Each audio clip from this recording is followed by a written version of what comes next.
투표용지 부족 사태로 촉발된 이 서울의 잠실 참정권 집회, 전국 대학가로 확산하고 있습니다. 내일 서울대, 연세대, 고려대를 비롯해서 전국의 12개 대학교 총학생회가 시국 선언에 나섭니다. 선관위의 그 관리 부실로 인해서 참정권의 침해가 발생했다는 부분에서 대학생들은 이번 사안을 기본권의 문제로서 크게 보고 있는 것 같습니다. 실제로 현장을 방문해 봤을 때는 참여자 대부분이 자발적으로 참여한 청년층이었고요. 네. 전반적인 분위기 또한 되게 평화적이고 질서 있게 유지가 되고 있었습니다. 다만 집회 초기에 제기되었던 문제의식이나 아니면 초기에 가져갔던 일부 구호의 차이가 발생을 한 것 같습니다. 부실 선거와 부정 선거 그 사이에 되게 애매모호한 지점도 학생분들이 좀 혼란스러워하고 있는 것 같습니다. 올바른 절차를 밟아가는 게 중요하다라고 생각이 듭니다. 알겠습니다. 그래서 진상 규명의 절차, 그 다음에 책임 규명의 절차, 제도 개선의 절차 세 가지 그 단계를 밟아가는 과정이 중요하지 않을까라는. 2030 청년들이 주축이 됐던 잠실 집회에 어젯밤부로 좀 영상 있으면 좀 볼 수 있을까요? 어젯밤부로 기성 정치 세력, 부정선거 의혹을 주장하는 세력들이 합세하는 흐름이 감지되니까 우리 청년들 지금 전국의 대학 교정으로 무대를 이동하고 있는 겁니다. 내일이 민주항쟁, 6월 민주항쟁 기념일입니다. 그러다 보니까 지금 전국 각지에서 대학생들이 첫 공동행동에 나서는 거예요. 어떻게 보십니까, 김희정 의원님? 일단 지금 현재 우리 헌법의 기본이 됐던 60 민주항쟁, 그거를 통해서 이제 대통령 직선제가 이루어졌고, 그래서 지금 대학생들이 말하고 있는 1인 1표의 제대로 된 참정권을 확보했던 그런 날입니다.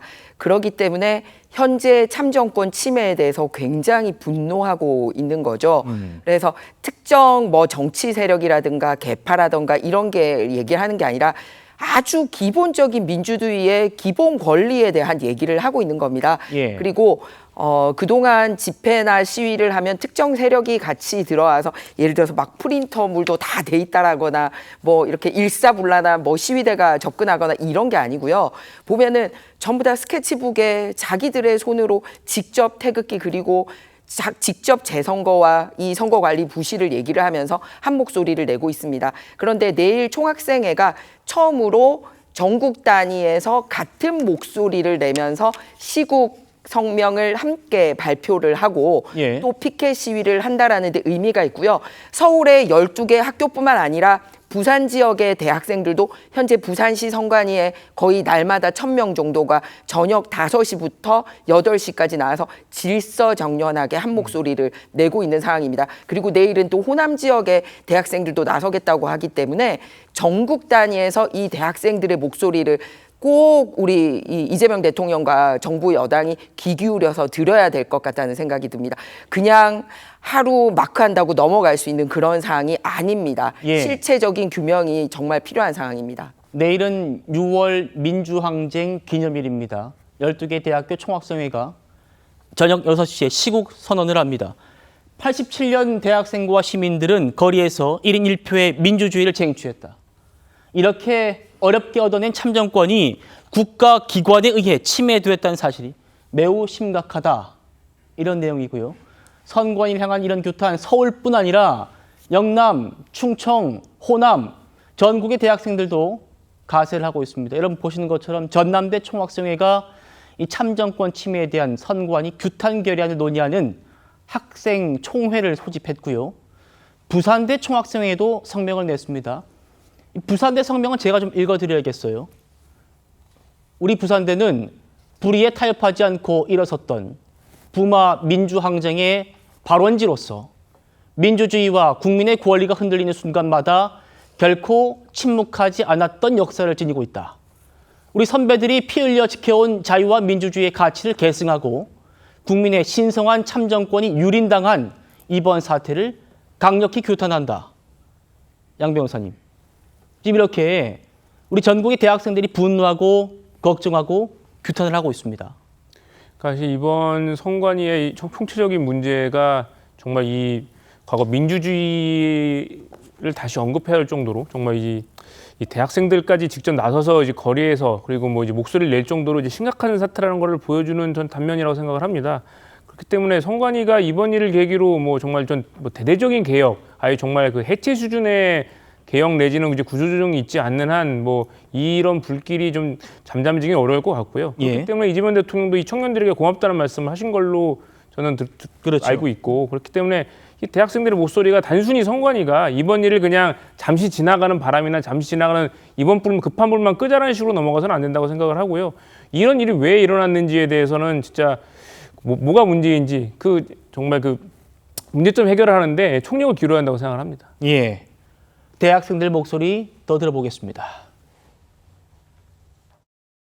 삼정권이 보장되지 못했다는 사실에 정치적 신념을 떠나서 제가 분노하게 돼서 이 대자보를 쓰게 됐습니다. 많은 대자보가 쏟아졌는데 분노를 하신 학우분들이 많았던 것으로 기억합니다.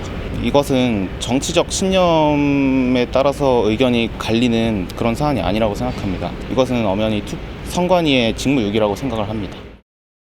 좌우 상관없이 목소리 내기 위해 왔습니다. 수업이 있는데 지금 제일 더운 시간에 와야지 도움이 될 것 같아서 지금 수업은 제쳐두고 나왔습니다. 원래 저도 저 하나 온다고 달라지지 않는다고 생각을 했는데 오지 않으면 후회할 것 같아서 나왔습니다.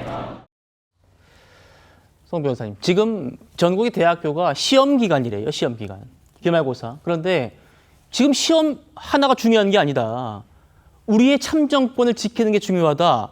내가 이번에 안 나가면 후회할 것 같다. 지금 이런 목소리들이에요. 그렇습니다. 참정권의 핵심 그리고 민주주의의 근간을 지키겠다고 하는 저런 목소리에는 정치권이 빨리 응답하고 문제를 하나하나 가시적으로 해결해 나가는 것으로 응답을 할 필요가 있다고 저는 생각합니다. 그런 점에서 정치가 지금 할 수 있는 것을 최대한 빨리 해야 됩니다. 지금 여야가 양당이 다 국정조사 요구서를 제출했습니다마는 거기에 대해서 세부적인 쟁점의 차이가 있다고 하더라도 여기에 대해서는 어느 쪽이 더 국민의 열망을 잘 담아내고 있느냐를 기준으로 해서 빨리 합의해서 실시해야 됩니다. 여기에 대해서 자꾸 국정조사의 범위를 한정한다든가 혹은 뭐 여당이 국회 의석수가 더 많으니까 특위에 여당 의원이 더 많이 들어가야 된다 이런 걸 가지고 시간을 지체할 틈이 없습니다. 이것은 정치의 문제가 아니라 민주주의의 문제가 아니겠습니까? 특히나 민주당이 정말로 당명에 걸맞는 그 민주라고 하는 이름값을 하려면은 이런 것에 연연해서는 안 된다는 생각이 들고요. 그다음에 빨리 특검해야죠. 이재명 대통령이 검경합동수사본부를 구성하라고 했는데 사실은 이것은 검경합수본이 아니라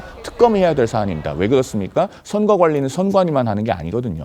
행안부도 같이 하는데 행안부는 언론 보도를 보고 나서야 이 투표용지 부족 사태를 알았다고 하는데 그건 어디까지나 행안부 입장입니다. 그런데 행안부 아래에 있는 경찰이 그 진위에 대해서 정확하게 객관적으로 조사할 수 있겠습니까? 그러니까 당연히 객관적이고 중립적인 특검에 의해야 되는 것이고 이재명 정권에서는 관봉권 띠지 사건도 상설특검을 도입했었습니다. 결국 다 무혐의로 끝났죠. 투표용지가 관봉권 띠지만도 못합니까? 당연히 빨리 특검을 해야 될 것이라는 말씀을 드립니다.